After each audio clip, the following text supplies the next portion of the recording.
Mesdames et messieurs, bonsoir. Bienvenue ici, merci d'être là. Thank you all for coming tonight. We have a double ticket for you this evening. It's going to be great. We're going to pass the word over to Mr. Brossard, who I believe is the master of ceremonies tonight, or is it Mr. Broca? Mr. Brossard. Mr. Brossard. Simplement, si vous pouvez, éteindre ou mettre en silencieux vos portables. Please put in silence your cell phones, and let's let the good times roll. Merci beaucoup Michael, merci donc à l'atelier Michael Woolworth de nous accueillir, à Gaëtan, Paul, Laurie et Michael, et merci pour le très beau panneau à l'entrée. Donc nous accueillons ce soir Evan Kennedy et Suzanne Doppelt. Nous allons commencer par une lecture, la lecture d'Evan, que je présenterai en français et je présenterai ensuite en deuxième partie Suzanne en anglais. Alors, Evan Kennedy est poète et cycliste. Il a publié très récemment chez City Lights à San Francisco Metamorphosis. Quelques années auparavant, il a publié chez Roof Books un livre dont le titre est I am I, to trust the joy that joy is no more or less there now than before. Et auparavant, chez Future Poem, The Sissies.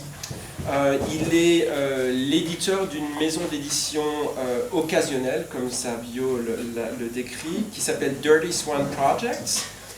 Et on nous dit qu'il est né à Beacon, à New York, en 1983. Et il habite San Francisco, d'où il nous vient, Evan Kennedy.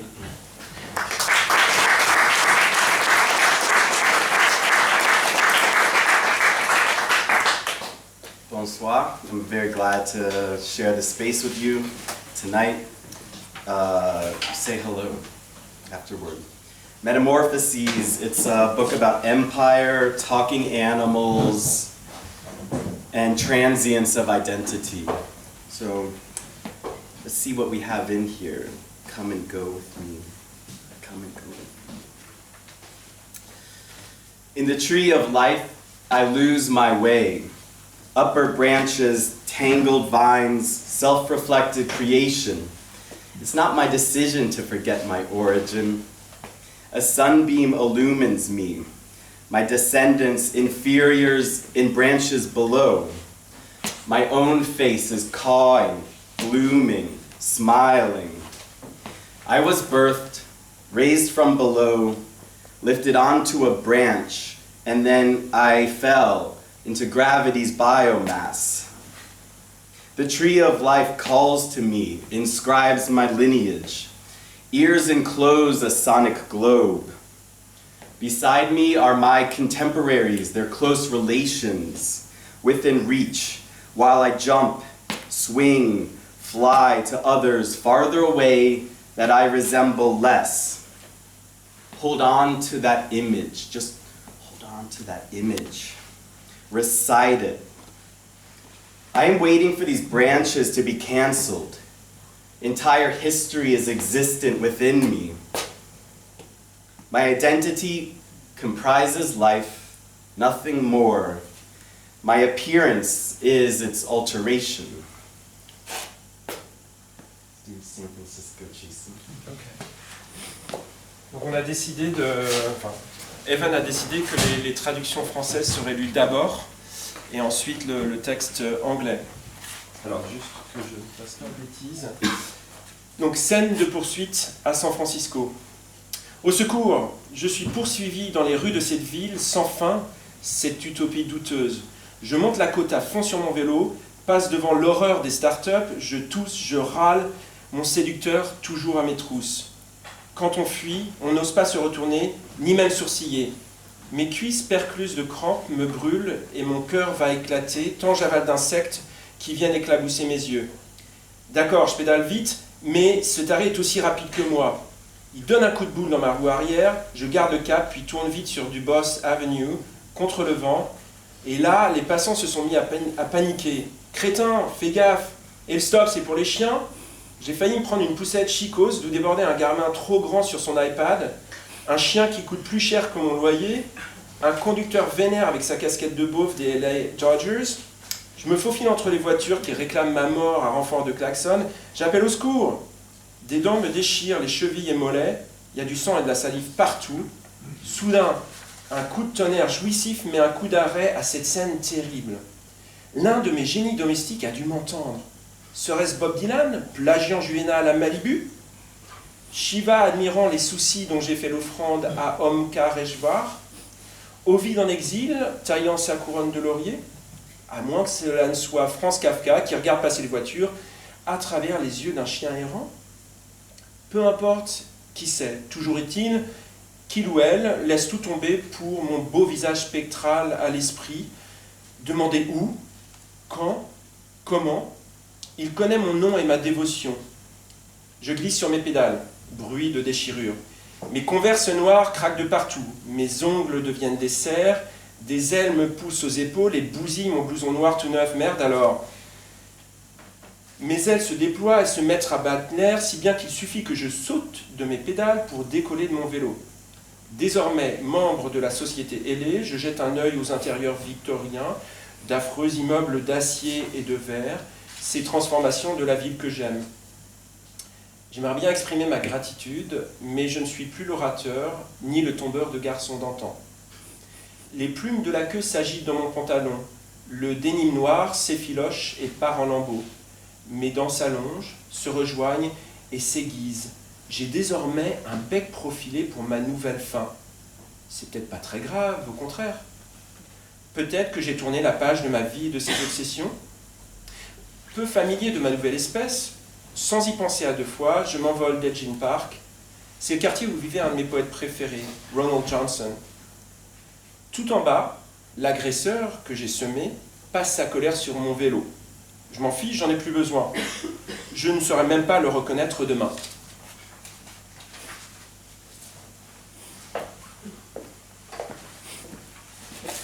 San Francisco chase scene. Help. I'm being chased through this infinite city, this dubious utopia. Pedaling my bike full speed past startup hell as I cough and gasp. My seducer is just behind me. If you ever need to escape, you don't dare look back or even blink. My thighs burn and cramp. My heart is almost bursting when I swallow bugs splattered through my eyes. Sure, I bike fast, but this creep is my equal and headbutts my back wheel. I steady myself, then turn sharp on Dubose Ave, against the wind. Onlookers panicked. Idiot, look out. Hey, that's a stop sign. My near collisions include a pricey stroller with overgrown toddler on an iPad, a dog that's more expensive than my rent, a pissed off driver wearing that always tasteless LA Dodgers baseball cap. Weaving between cars, honking for my death, I yell, help! Teeth tear my ankles and calves, blood and spit flying. Then, an ecstatic blast splits this terrible scene. One of my household gods hears me. Is it Bob Dylan in Malibu, plagiarizing Juvenile? Shiva in Omkareshwar, admiring the marigolds I offered? Exiled Ovid trimming his laurel crown? Or is it Franz Kafka watching traffic through the eyes of a stray dog? Whoever it is drops everything, and with my handsome spectral face in mind, they ask where, when, how. They know my name and devotion. I slip from the pedals, a tearing sound. My black Converse rip open from toenails made into talons. Wings burst from my shoulders, ruin my goddamn new black jacket, spread and thrash the air so that a leap from my pedals lifts me off my bicycle. In winged society, I peek through Victorian windows, awful condos of steel and glass, transformations of the city I love. I want to give thanks, but I've lost my elocution and my boy-killing charm. Tail feathers thrash in my pants, black denim slipping off my legs in tatters. Teeth lengthen, fuse, and sharpen. It's a slender beak for my new hunger, but maybe it's fine. Maybe I've outlived my life and its obsessions. Unacquainted with my new species, I take to the sky unthinkingly from Elgin Park. It's the block where one of my all-time favorite poets, Ronald Johnson, lived. My failed assailant, raging below me, kicking my bicycle. To me, it's useless. I won't even recognize it tomorrow.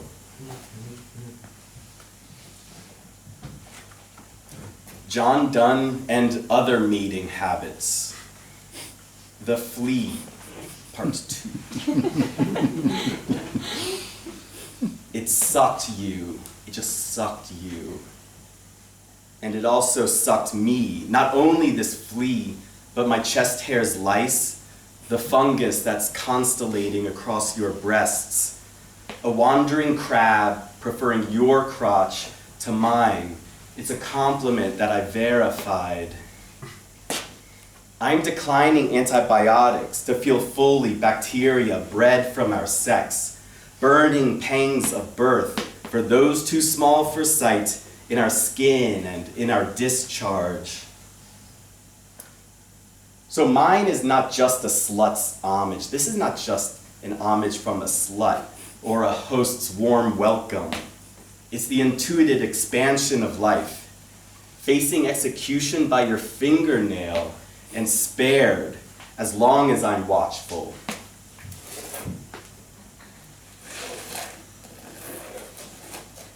My own version of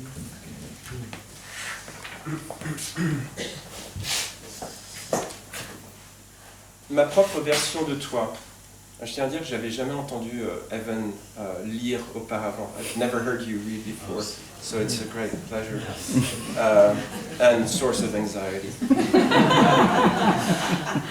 Ma propre version de toi.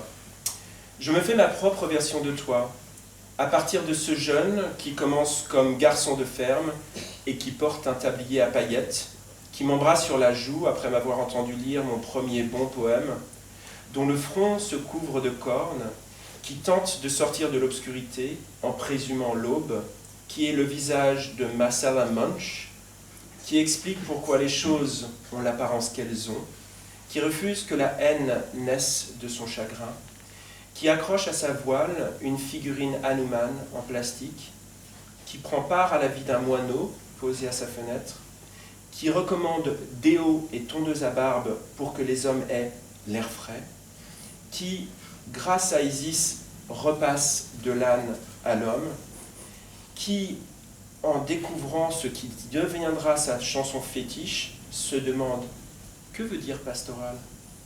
qui est contraint à l'imagination et à l'auto-observation, qui perfectionne l'électricité sans fil au 46 et 48 East Houston Street, qui se libère de la pesanteur, qui demande des changements d'ingrédients lorsqu'il commande une salade Cobb, dont le corps est identifié grâce aux livres trouvés dans ses poches, qui lance Raining Blood avec d'effrayants tambours, qui se perd à Rome, envisage le suicide, dont il est finalement dissuadé par des voix qu'il n'a plus entendues depuis l'enfance, dont le crâne est plein de chansons, qui est l'auteur de l'antidote, qui tourne sa tête pour imiter le soleil, dont la réunion de poètes vire au triste, Staline au téléphone, qui se déguise en Hermès pour faire le psychopompe, dont l'âne enguirlandé pressent l'évangile, dont le voyage spirituel exige qu'il s'agrippe à un nuage lancé à pleine vitesse, qui invoque le chien sans maître, qui informe un agent de sécurité du MoMA que leur Matisse est accroché à l'envers, qui ne chante pas aussi divinement bien que Roy Orbison, mais est infiniment plus beau, qui demande que son cadavre soit déposé devant la Maison Blanche, qui lit dans un dictionnaire qu'il est la seule source citée pour un mot dont il se demande s'il a jamais existé, dont le slogan « C'est le cycle de la vie » est un réconfort dans les périodes les plus horribles, qui entraîne des cheveux de course immortalisés sur des lampes en grès, qui est un gentleman cricketer à l'heure de l'apéritif, qui m'indique le temple de Santa Muerte, qui allume son Bosendorfer sur un parking de Floride, qui organise des lectures pour tous les poètes de passage, qui fait tomber son urne phénicienne et tremble devant le serpent de Béotie, qui dit à ses musiciens « jouez comme vous l'entendez », qui traîne dans les jardins, les promenades, les stades et les toilettes, qui chante « Somewhere over the rainbow » en plein dans ma tristesse, qui est ma sœur en délinquance spirituelle, qui plante des dents de serpent et récolte des hommes en armure, dont le cœur résiste à la crémation, qui imagine une brigade d'infirmières parachutées derrière les lignes ennemies, qui se couvre le front de cendre, qui, par l'amitié, confirme l'évangile du Christ, qui, lorsqu'il est mourant, tend sa bouteille d'eau en expliquant « Votre besoin est plus grand que le mien », qui fait « tut-tut sur la truffe », qui m'embrasse sur les lèvres après son concert au Masonic et me dit « T'es un bon gars », qui est stupéfait de voir un jeune berger dessiner un cercle parfait, qui fait une tournée en Europe à danser autour de tipis avec le Buffalo Bill's Wild West Show, qui introduit le saxophone en Éthiopie, qui chante dans son œuf avant d'éclore, qui veut me baiser comme un animal, qui dit à ses amis qu'en Grèce, ils auront toute leur tête, qui croit qu'il n'y a rien de tel que le beau temps, la santé, les livres, un beau pays, un esprit satisfait, la pratique éprouvée de la lecture et de la pensée, ainsi qu'une amulette contre l'ennui, qui travaille comme valet porte-parapluie et qui, pendant son temps libre, écrit des poèmes à Shiva, qui assiste aux fouilles menées par le prince Giovanni Torlonia, qui reconnaît que les bains, le vin et le sexe nuisent à nos corps, mais sont l'essence même de la vie, qui cherche un monde aussi beau que sa garde-robe, dont le sexe à pile précipite l'effondrement de la société, qui dit qu'elle ferait une excellente juge à la Cour suprême parce qu'elle agit toujours au jugé, qui est la plus belle par monts et par vaux, qui, lors de sa rencontre avec la reine Victoria, la compare à un feu qui gagne, bien qu'il apprécie l'entretien, qui trouve un moment de répit à Thomis, qui s'avance vers les bras tranchants de Dieu.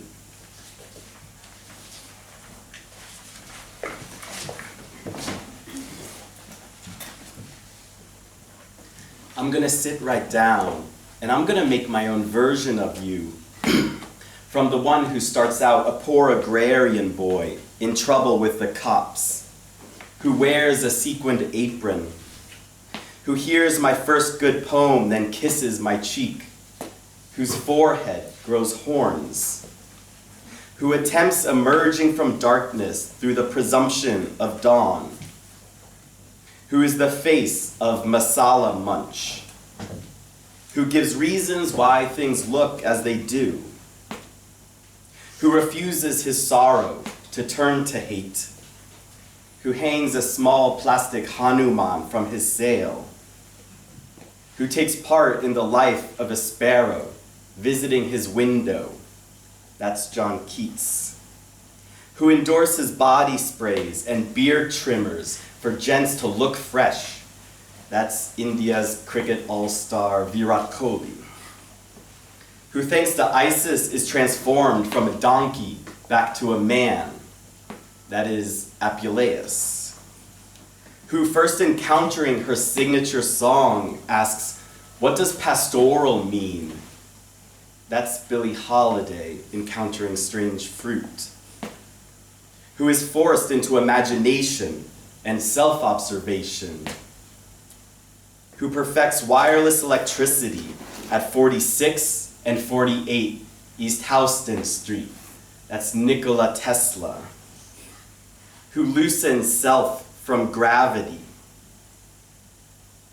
who requests substitutions when ordering a Cobb salad, that is Larry David, whose corpse is identified by the books in his pockets, that's Percy Shelley, who begins the song Raining Blood with ominous drums, that's Dave Lombardo of Slayer, who is lost in Rome, contemplates suicide, then is dissuaded by voices he last heard in childhood, that is Bruce Boone, whose skull resonates with song, who authors the antidote. That's Jacqueline Frost, the only person referenced in this poem who bothered showing up tonight. I appreciate that. Shelley had other plans, I guess. Who turns her head in imitation of the sun, whose poet get-together loses all cheer. It is Stalin on the phone. That is Osip Mandelstam, who disguises himself as Hermes to serve as psychopomp, whose garlanded donkey intuits the gospel, whose spirit journey requires he clings hard to a speeding cloud. That is Black Elk, who invokes the dog that's got no master. That's Bob Dylan, who notifies a MoMA security guard that their Matisse is upside down, who sings not quite as divinely as Roy Orbison, but is exponentially more handsome. That's Orville Peck, who requests his corpse be dumped before the White House. That's David Wojnarowicz, who reads in a dictionary that he is the only cited authority for a word he's unsure ever existed. That, I believe, is Thomas Hardy, whose tagline, "This is the cycle of life, is a comfort in evil times," who trains racehorses immortalized on earthen lamps, who's a gentleman cricketer on a drinks break. That's also Virat Kohli, who gives me directions to the temple of Santa Muerte, who ignites her Busendorfer in a Florida parking lot. That's Tori Amos, who organizes readings for all visiting poets. That's Kevin Killian, who drops his Phoenician urn and trembles before Boeotia's serpent,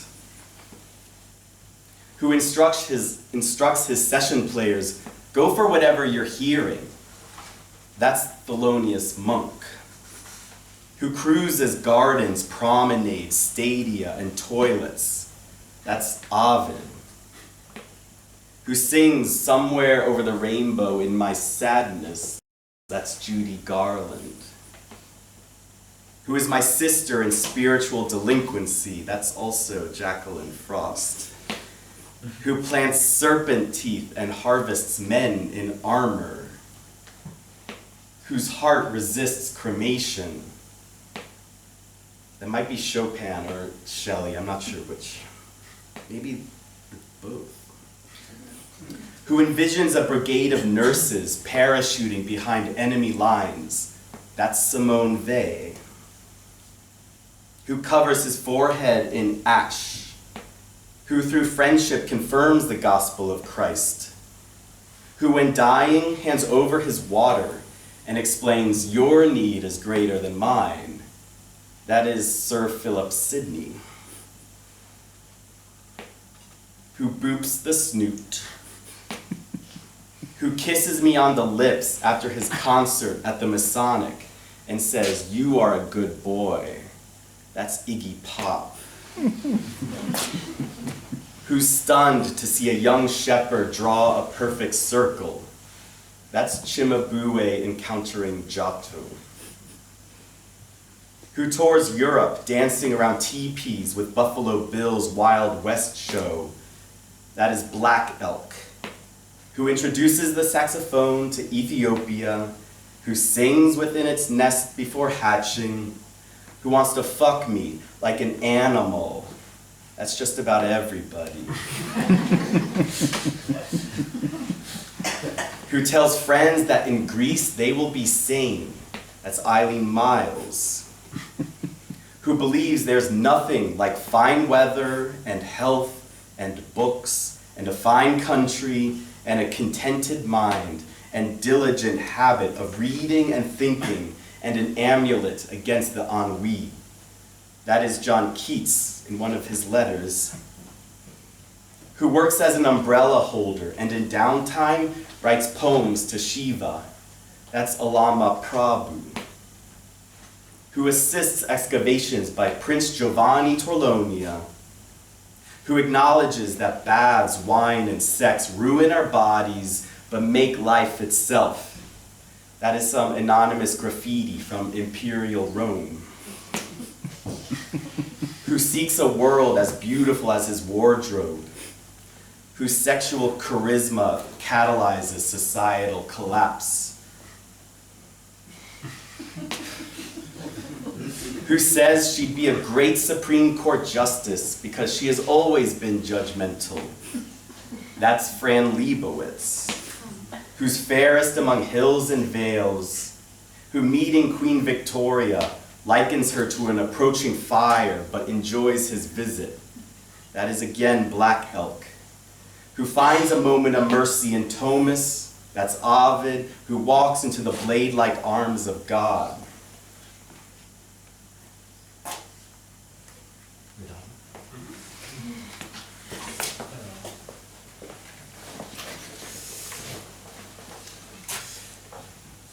Pourquoi Madonna ne figure pas dans mon panthéon?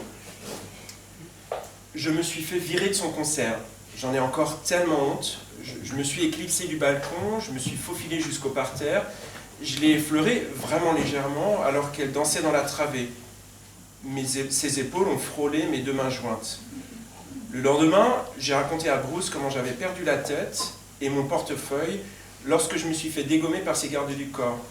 Et au fait, Madonna est vraiment toute petite. Bruce, tout classiciste qu'il est, a rétorqué « Elle doit venir du sud de l'Italie ». Je me sens comme un jeune Ovide en vrac. Madonna était d'une beauté à couper le souffle, comme vulnérable. Chemisier haute couture en dentelle noire, perruque d'épaisses boucles brunes. Cela n'a fait qu'attiser mon amour pour elle, mais pas comme je voulais. Elle n'est en fin de compte que la personne la plus riche que j'ai jamais touchée. Et elle ne fait même plus partie de mon panthéon.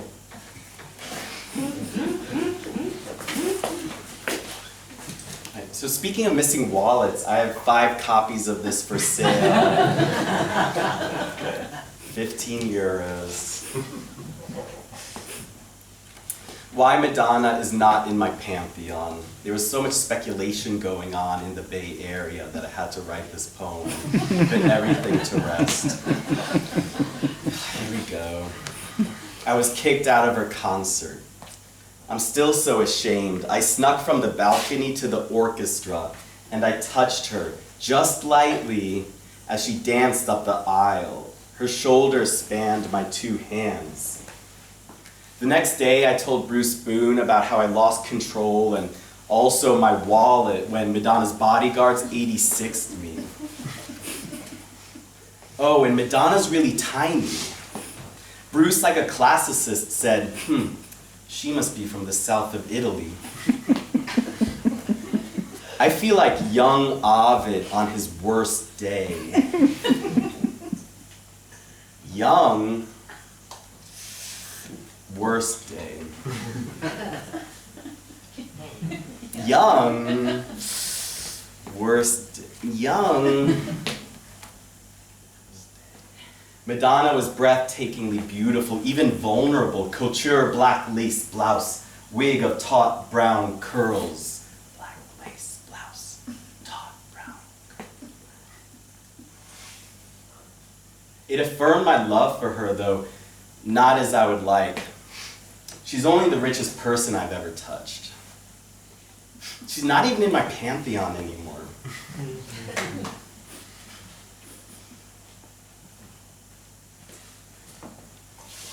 I'll read a few poems from The Sissies, which is a book about San Francisco and its namesake, St. Francis of Assisi.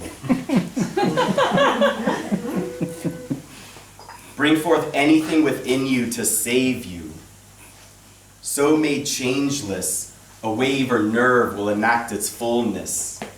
If I am raised over waste, hold me there, to vomit the meat I've sucked down, and peril I've soaked in through local commotion. Come on, baby, do the local commotion. Just swing your hips. There is a continent, San Francisco, at the bottom of the Pacific Ocean. So what does it mean to be equipping for kingdoms, such as swapping spit with strangers, giving dogs a good scratch behind the ears, and fighting from my bicycle the cars that could spell my death in the newspapers. Oh, and drinking milkshakes in Mission District diners. A cop knelt and kissed the feet of a priest. A cop knelt and kissed the feet of a priest. And I threw up at the sight of that. My only security has been to garden civility in city boots scuffed along the way by impedimenta to my solace. An image of me in the city would reveal that I have no interest in finding out who I am. Whatever species I belong to is a passing species. I want everyone to arrive at paradise now. Step on necks, and the necks will sanctify your kicks. Piss on ants, and the ants will sanctify your piss. I am cutting the confetti. For the day I make a wildlife sanctuary of this body.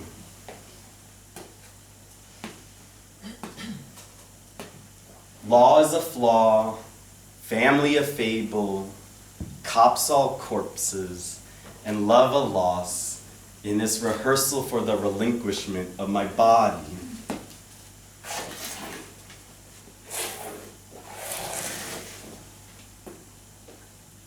So danger from others provoked a change in my internal law.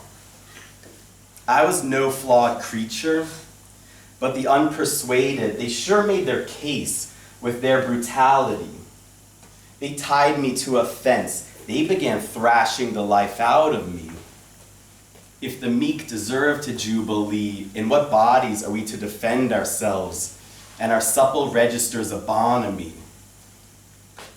It's time to confess I was never cruising for this bruising, but maybe just cruising toward a rapid intercession of effervescent affection that could gift a beneficent fever among us.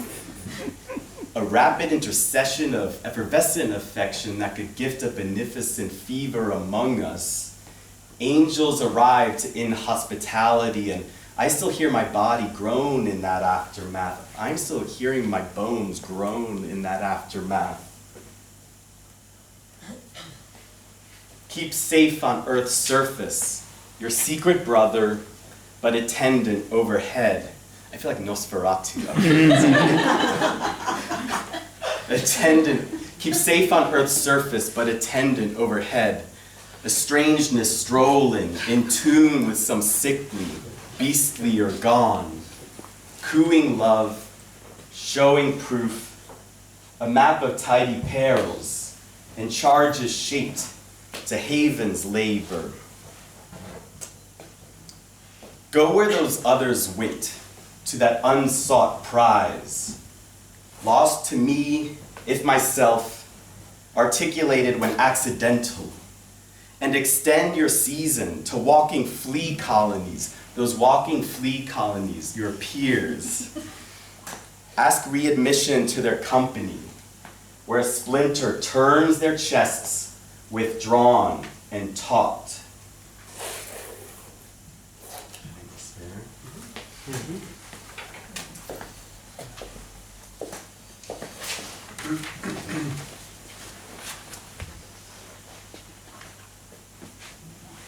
Alors qu'en mon fort intérieur se déploie la détresse que m'inspire le monde, à ma surface, c'est toute une écologie qui se déploie. La moindre partie de mon corps constitue un précédent. Mes yeux sont la preuve même du frémissement qui parcourt la surface de mares peu profondes, repères de vies infimes, jusqu'aux plus petites cellules, là où les bêtes errantes viennent s'abreuver. Toutes et tous sont invités à se reposer autour de mes yeux, autour de ce qui a pris racine. Chacune de mes clavicules baigne dans l'ombre d'un gouffre sans fond. En dessous se trouvent les vaisseaux sanguins et les nerfs qui soutiennent ma structure. On observe des couleurs inouïes dans la flore et la faune qui prospèrent à ma surface, ainsi qu'au plus profond de moi, relief de muscles et de dépôts graisseux. À mon déhanché, on se détend. À mes deux aisselles, on s'abreuve. Je veille à renverser des matières essentielles quand je m'efforce d'élucider mon amour. Des floraisons arrivent de régions plus humides, si bien que des ruches apparaissent ensuite. Petites économies en l'air. Mes oreilles bourdonnent à s'en crever les tympans, mais moi aussi j'ai été débordé, occupé à marquer mes méthodes d'autopréservation. Cela suppose que je refasse le plein de fluide, afin qu'à vos yeux, je semble fécond. Le creux de mon aine attire des formes connues pour leur résistance au fil des saisons. Certaines peuvent sembler familières, bien que la plupart du temps, cela ne soit pas le cas. Mes jambes, recouvertes comme celles des autres d'un léger duvet, se sont endurcies à la peine d'activité quotidienne entreprise pour atténuer ma terreur. Ces jambes sont parcourues par les grimpeurs et les arpenteurs qui ont l'intention de faire de longs voyages. Ils apprendront alors le sens de l'obéissance aux endroits où je suis tatoué, les cicatrices synonymes de témoignage. Je me laisse facilement approcher par quelque être vivant que ce soit, que je ne laisserai pas pour autant ramper à mes pieds, car ce sont souvent eux qui tiennent tête à ma conscience. Il s'agit juste de me lire comme un tout érotique, neurologique, sensible et créatif. Un nez, 2 yeux, 2 bras, 2 jambes, 10 doigts, 10 orteils, mais je pêche ici par description présomptueuse. Je n'ai pas été vérifier ces chiffres récemment. Alors que mon fort intérieur se déploie la détresse que m'inspire le monde, à ma surface, c'est toute une écologie qui se déploie.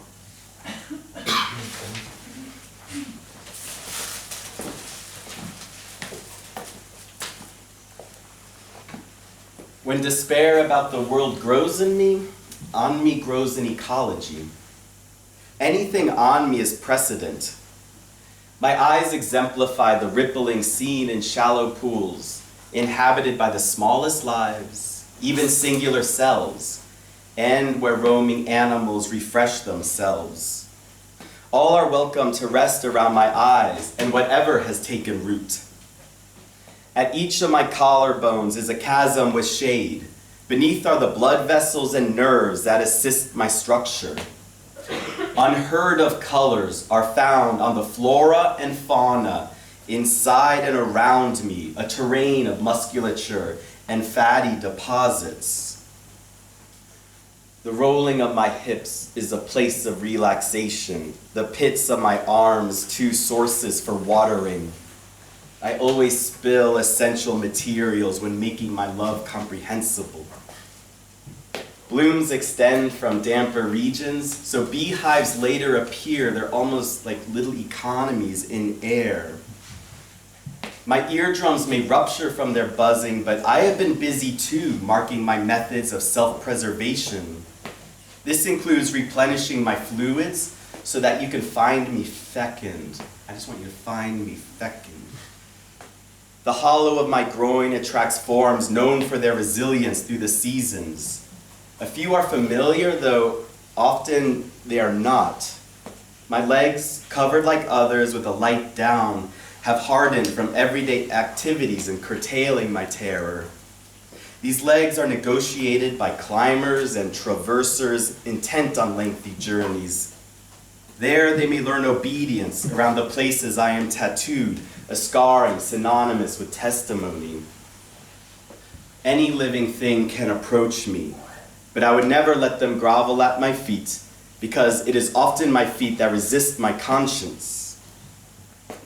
You must take me as just one erotic and neurological, sensate and creative totality.